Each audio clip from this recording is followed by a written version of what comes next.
ลองคองเลยมือพี่อ้ายนี่เตรียมแตกจะมาลงดินเดี๋ยวจะมาเสียเสมอ พลาดได้ก็เอาไปที่เป็นยังได้ขาดตะวันนี่ให้แตกหักเลยจ้ะหัวขาแต่มันจะแข็งเลยจะมาเบิ้งมือเขานี่มาเจอน้ำมานี่เลยนี่กินตุ่มทำอะสบายดีพี่น้องทักทายสบายดีกับบรรยากาศเย็นๆเนี่ยพี่น้องเลยสบายดีกับบรรยากาศงานเศร้าๆนะงานเศร้าๆเนี่ยเย็นแห้งจนยังไม่บริเย็นป้าเต้นบอกแบบถือผมจุดเปียกเมื่อไรเสือเจ้าต้องคอยจะบุลงลงแล้วอันนี้ลงบุแห้งใจแพ้ยางเขาเอาผ้าห่มมุงเดี๋ยวไปหายามเบ็ดกับพี่น้องหายามเบ็ดบางเสือได้ปูได้ปลามาจีกินตอนเช้านะพอได้ปั้นแล้วก็เห็ดเรียกเลยนะน้อยจะใส่ให้มันถือหน่อยนักนะเฮาจะใส่กันงามมันซาวถือใส่เบ็ดเลยเรียบร้อยรถยูนเป๋แล้วหันขุกยูนเป๋แล้วหันขุกเดี๋ยวมันได้ยากแล้วเจ้าเอ๋ยยูนนี่บอกมึงนะไม่อันนี้ใช่มันหักค่ะปลาดบอก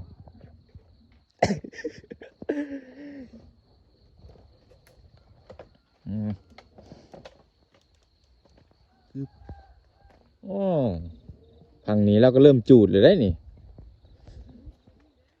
รุดมานี่บ่อ๋อทางนี้ก็เจ้าเกียมเลยนะทางนี้ก็เกียมเห็นหน้าแซงนะคือจะบ่ตัวนี้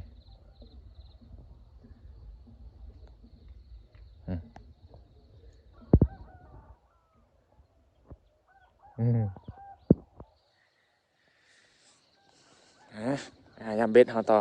จุดมันก็บ่ค่อยใหม่ทุกคนเลยเผื่อมันเป็นหญ้าตายเด้อะไรหญ้าบ่ตายนะลืมมันเป็นผือบ่ตายมันเลยบ่จะค่อยใหม่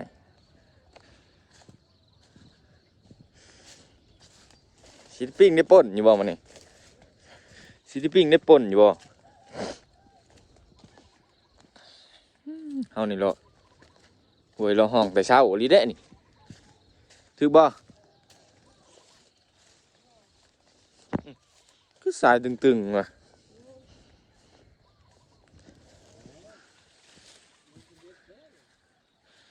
ขาดอีกบ่โอ้หมากมือมันถึงงามมันถึงปลาถึงเบ็ดนี่โอ้ยปลาชินุกไม่ใช่อีกนี่โอ้ยปลาถึงเบ็ดยังมาหนุกลงในใช้อันนี้เฮ้ยเนี่ยโอ้โธ่ว่าแล้วนะปลาถึงเบ็ดยังมาหนุกเสียมาตัวกันอีกแล้วบัดนี้บอกคือเนี่ยไปดึกข่าวบอกคือเลยนะโอ้มียังว่าแดดลงโลดโอ้ตัวใหญ่ตัวได้พี่ไอ้เอ้ยโอ้ยเคอะอยู่หมาน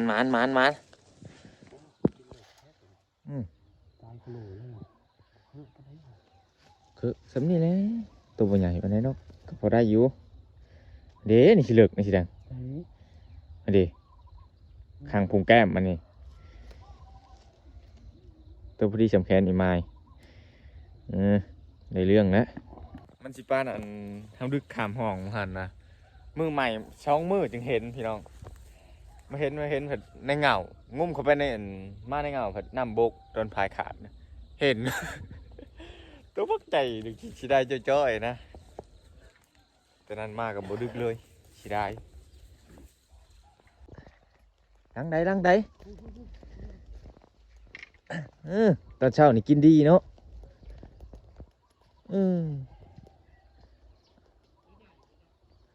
เลยโอ้ยบุเรือแล้วนี่นะบุเรือ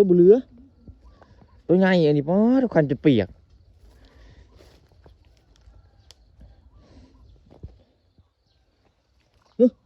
โ โอ้งูหลายเด้อนี่โดดน้ำปอมแปมปอมแปมลงข้างนักกระเบ็ดเจ้าบอกพี่ไอ้โอ้โอ้ปลาดุกหรือว่านี่โอ้ปลาคอเฮ้ยปลาคอเคอะขึ้นแน่นตัวนี้อัปเกรดขึ้นเรื่อยๆมันนำเป็นสีนี่ปลาคอมันก็เปลี่ยนเป็นสีนี่ได้สีอยากออกสีขุ่นๆนะคือสีน้ำนี่แหละนี่มันบ่ถือเขาทงแหงเนาะเหงื่อเหมือนกับพอดีเลยเปลี่ยนจากหากบมาหาปลาตอนช่วงแก้มก็บอกนะครับหากบ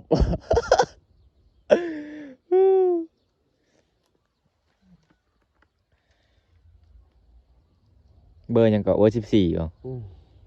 เบอร์14ผัดใหญ่เนาะเบอร์17ผัดน้อย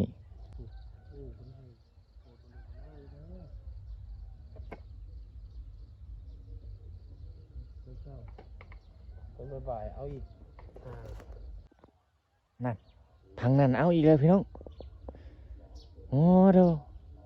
หลังจะเปียกเลยฮะ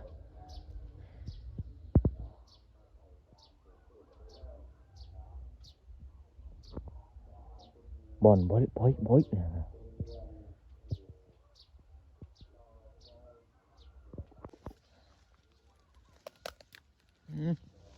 อ้ตัวโบใหญ่เลยไส้ใหญ่นะ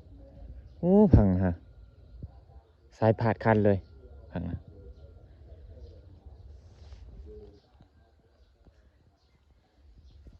เดี๋ยวว่าเจียวเลยสายนี่โอ้ดูเกือบหลุดตัวนี้มีใช่ชำนี่เลยแล้วก็ลื่นนี่น้อยนึงต้องใส่จะเป็นกระปูมันน้อยมันเลยถึกตัวน้อยใกล้สิหลุดเลยนะนี่บ่มีบุญปลาบ่ได้ตัวใหญ่ไข่ใหญ่มันหมดเลยเนาะมันบ่เบิดยำกับปูน้อยโพดเอาตัวน้อยมันกินก่อนใช่ ยันกับปูมันน้อยโพดเลยตัวน้อยมันกินก่อนกับปูบ่สามารถปูมือใหญ่หลายเพิ่นโอ้เจียวไปเลยกับปูตัวน้อยโพดเอามันเลยตัวน้อยมันกินก่อนมันกินง่ายตัวน้อยแมวสุกแล้วพี่น้อง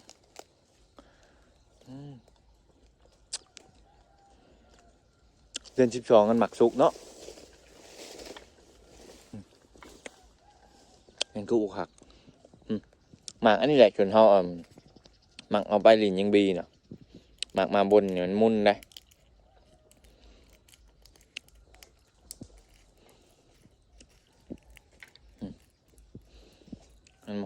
แต่ว่ามันเบาแต่ว่ามันมุนตอนยังน้อยผมมีเงินซื้อบางปีนี่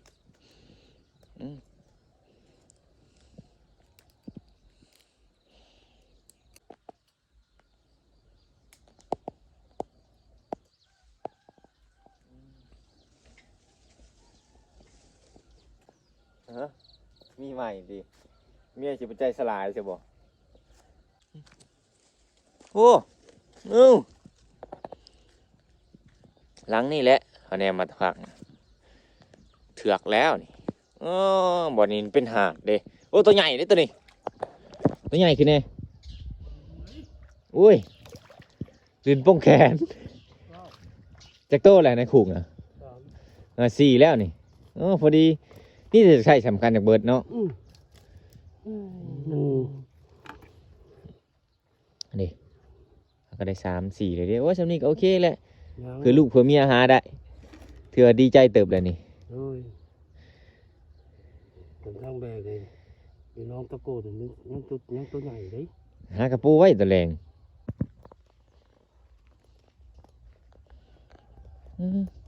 ปกตินี่แถวนี้นะจะบกพลาดได้แต่เก่าหมดนี่เราบ่ใส่เอาแล้วหมอนี่เอาแล้วดึงขึ้นไหม โอ้มีแต่ตัวจากสำกันสงสัยเป็นน้ำบกเด้อถ้าน้ำบ่บกจะได้ตัวใหญ่อยู่จนเพลียอะไรนี่สำกันเนี่ยมันจนบดีน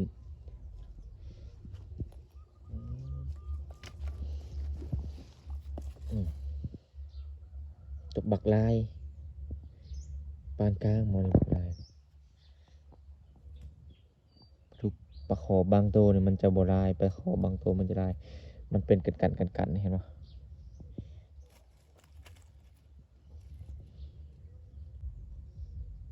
หมึกเอฟใหญ่ได้นี่นี่ว่าเห็นในพานกุ๊บเขาอย่างไว้ท่านเป็นอย่างซ่าเขาบอกว่านี่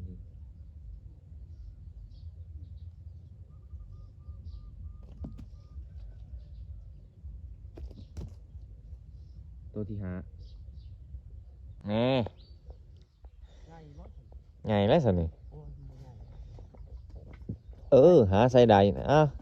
ใช่ นั่นดิโอ้ยนี่ดูงามแล้วสำนี่ ใช่อยู่ มานได้หรือบ่สิบปลายโตพี่ไอ้ายโอ้มันมาค้างไว้อยู่นี่เลยพี่น้องเอ้ย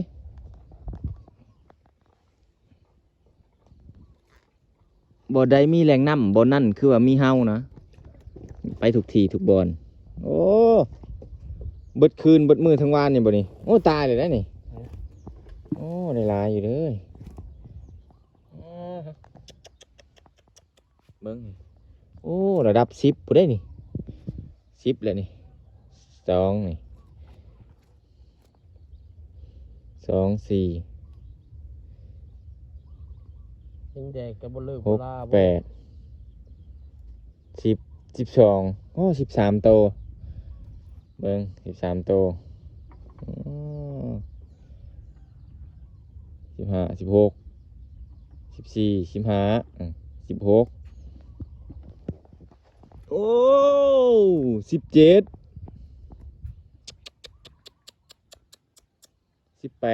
โอ้เอาหน่อยแม่ปลาตัวนั้นมันตายนี่ ใช่ เออ เป็นชุดไทยของชาจ่อยนี่คือว่าตับมันแตก ระดับจักโลนี่ โอ้ยมันจะใช่น้อย จักโลนะเขาว่าจะรับ2ไปบ่2กิโลปลายเนาะโอเคแล้วสำนี่เมียมาพอให้อันเมียดีอกดีใจโยดีกว่าอันจำแจมหมกเพชรได้ ยาชีบ่ได้กิน โหอ๋อได้หลายแล้วไปพี่น้องเดี๋ยวเอาไป แม่หางมันเป็นเบื้องกิน เอาพื้นไปดังไทยปิ้งชิ้นหอกชิ้นแห้งก่อนปั้นเช่าแล้วเขาจึงลงเห็ดเวียกถ้าบอกฉะนั้นน่ะบ่มีแห้งต้องทับต้องเดินโดยท้อง นี่ บ่มีแห้งแล้ว เสื้อบ่ว่าเดี๋ยวกูบ่ได้กินข้าวบนมือแต่เช้า ว้ายเจ้าหน่ะกินกาแฟลงเลย ใส่กาแฟยิบเลย ใส่ไปใส่กาแฟดิบจำโอ้ตัวแตกตัวแตนอ้าว แล้วก็เหี่ยว เป็นหยังก็คือกันนั่นแหละกินน้ำก็ยังเหี่ยวออกสิกินไว้ยืงไว้มันก็บ่คือเลยเว้ย เอากระดาษรถไถน่ะมันยังคายออกได้หากไอเสียมันหะ อย่าได้จ้ะ เวียดตะกี้มันเล่าภาษาลาวบ่ได้ มันว่าหยังภาษาหยังซะ เอ้าแถวคำเฒ่าครับไปกลุ่มเห็ดมันเนาะมันแล่นไปหาพ่อบ้านมันบกจึก เหมือนว่าขี้มูกซื่อบ่ เอาก็เรื่องจริงช่วงคนแล่นรถนะ อืมงามบ่เพียง มันเลยเวียดเนาะ พวกอันนี้ครับ ปิ้งเลยทุกคน อันนี้บ่นี่ หึ ข้างอีบ่นี่ ข้างอีกแล้วหนึงมันสิบ่ใหม่หรือเปล่าวะนี่นั่นใหม่หูมาหั่นแหล้วเออแหละโอ้ดหมดพอ เดี๋ยวมันก็ตาย กินข้าวแล้วจึงลงนะ หมดเป็นบ่หมดเป็นบ่ อืม มึงกัดกูเป็นบ่เอามึงก็กัดกูมึงก็ตายฮะไว้ให้เงินบวงกับบ่ล่างมันปุ่มมันให้กินเหยื่อลายมันเนี่ยล่างมันจะยืนอยู่ในขี้อันบวงเจ้าหน้าที่มันมีตอนเดียวหนึ่งขี่ไผ่ โอ้ยไฟมันปิ้วนะ เอาไฟใหม่นั่นน่ะ โอ้ยหมอกเลยหมอกคุณภาพมันใหม่เลยหมูยาง ให้มันไทยนานะเขาเห็นน้าแซงนานบอก หมดแล้วอยู่ลุมไปแล้วเขาสิลงมาลุมไปแล้วเขาไทยคลองน้ำลงมา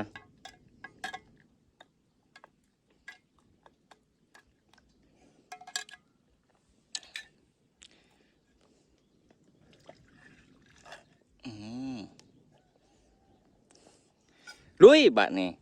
กินหมี่ก่อนจะบอกกินนะฮะ เบอร์ คอยเอาบ่วงมา แล้วชูแกะใจคอ นี่ลวกบ่ให้สุกครับแป๊บสุกจังหน่อยแต่เฮาหมักเนาะ คงไฟใหม่ที่นะเอาเลยยาช่องแกะกันบ่วะ นี่เด้เหรอ บ่อันนี้มันอันนี้ต่างหากอันนี้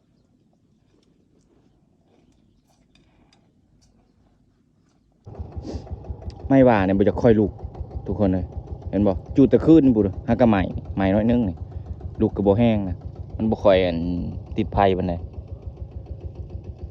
โอ้ฮ้อนเป็นฮ้อนได้แล้วสักนิด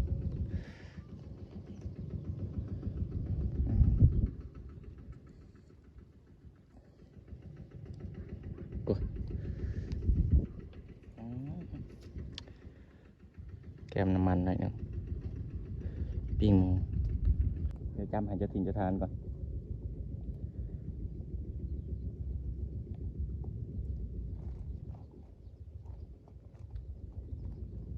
มาเด้อกินข้าวนำกันเดี๋ยวให้ใส่หน้าให้ได้ข้าวแนะนำนะครับปิ้งหมู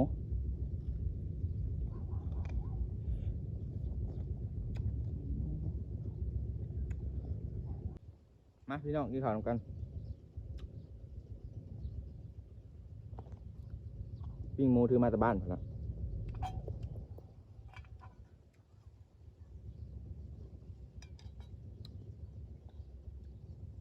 หมูแม่เพิ่นเห็ดแห้งไว้ส่วนปลายังบ่ได้ปิ้งกิน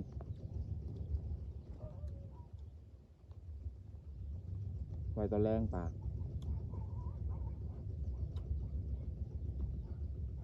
ย่ายแล้วบอกขอยอยากเข้าตอนเช้านะเรากินกาแฟแล้วก็ไปช่วยพวกแหละตั้งแต่กับเบิดมือ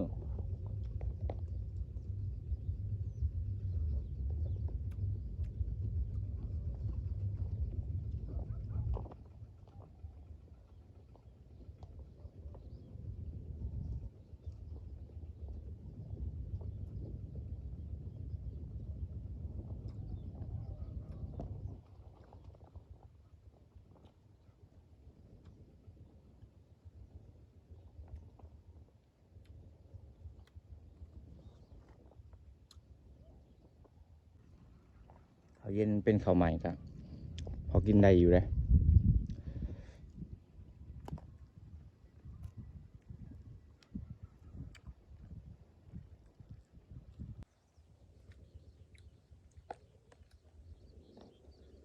เดี๋ยวพอเขาจิมานะกินข้าวเย็นไปก่อน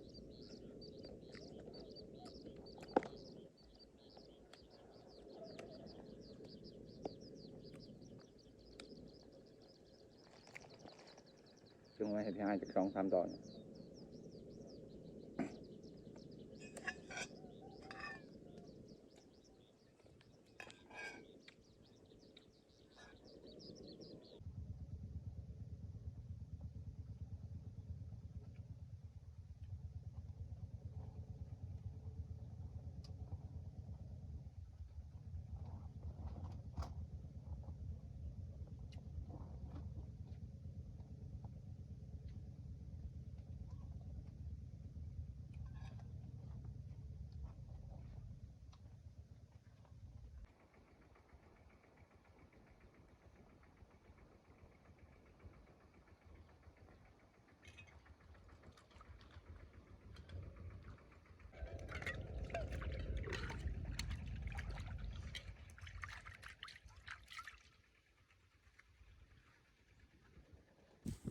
เดี๋ยวสิหวานเข่าก่อนทุกคนมาเนี่ยหวานนี่เขาหวานหมดแล้วเขาเริ่มมาโปกไว้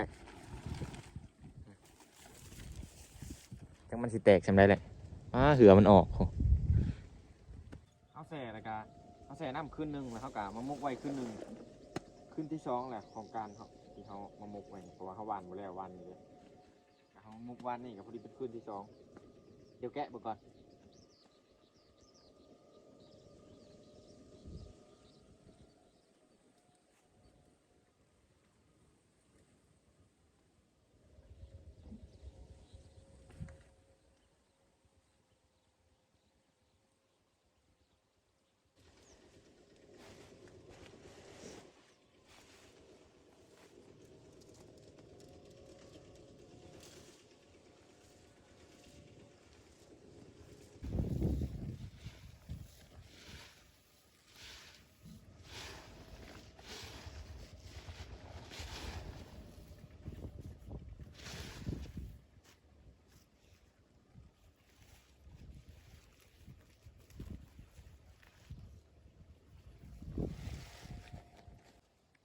ออกงามมาเลยนี่สำนีพอดีหวานเวลามันตกถึกน้ำแล้วมันก็ออกไวนะเดี๋ยวเราไปหาหวานเข่ากันเด้อทุกคนเดี๋ยวเพิ่นพอเพิ่นสิมานะฝากเพิ่นก่อนจะสิเป็นยังไงแหละทุกคนฮะสำหรับคลิปนี้ก็ไว้สำนี้ทุกคนเดี๋ยวพบพอกันคลิปหน้าโอกาสหน้าพบพอกันใหม่ขอบคุณทุกไลค์ทุกแชร์ทุกกำลังใจที่เข้ามาติดตามเฮาเนาะบ๊ายบายเดี๋ยวพอกันคลิปหน้าสิลงมือเองได้อวันนี้เดี๋ยวไปก่อนหวานเข่าก่อนหวานในวันได้กระตาหนึ่ง